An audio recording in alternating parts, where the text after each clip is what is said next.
As I record this, Gene Hackman was found to have passed away 2 days ago. So I thought it was time we take a look at one of his most essential movies, the one for which he won a Best Acting Oscar, and which I think is one of the most essential movies that every film lover and budding film student should check out, The French Connection. Released in 1971, The French Connection was based on a book, which itself was based on the real-life exploits of New York cop Eddie Egan. And Eddie appears in the film as their commanding officer. The man has done absolutely nothing. The first thing you know, you'll wind up in an entrapment rap, the both of you. I mean, he had cop written on his forehead. You saw him on the street and you knew he was a police officer. In fact, there are many police officers performing in the film who are not normally actors, but they lend a certain credibility to the whole affair. One of the key things about The French Connection, directed by William Friedkin, who comes from a documentary background, is it feels very much like a documentary. It feels like cinema verite or French New Wave. It's one of the few American films, even to this day, that has a very gritty, almost primal, textural reality to it. I want to bust it. I want to bust it. Don't. Let me talk to him. You got a friend here, buddy. You got a friend. The performances by Gene Hackman and Roy Scheider in particular feel very real. He won Best Actor because it doesn't feel like he's acting at all. All right, Popeye's here. Get your hands on your heads. Get off the bar and get on the wall. The film is basically about Gene Hackman's Popeye Doyle character following a hunch and finding out about a big drug importation that's about to happen from some French importer. And the whole film is about chasing down this operation and trying to catch them in the act. Your hunches have backfired before, Doyle. Or have you forgotten about that already?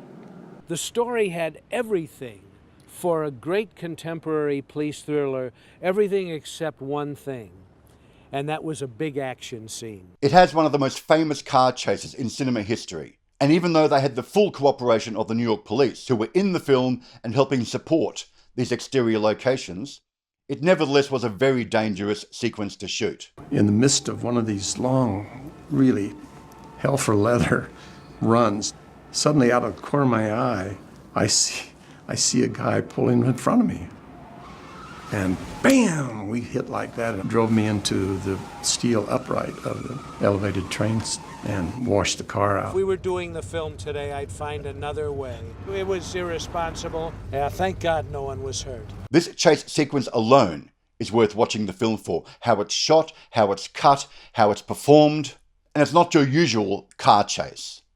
It's a car chasing an elevated train, after all.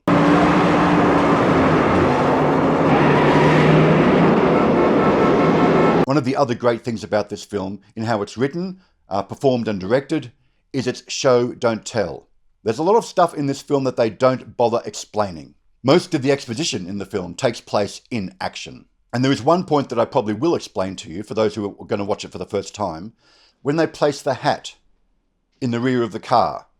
And Friedkin makes a point of showing this to us a couple of times in the film. They don't say this out loud, but that is a signal to uniformed cops that these are detectives on a case and not to be interfered with. And also the music by Don Ellis adds a subtext to many scenes to help us understand what's going on.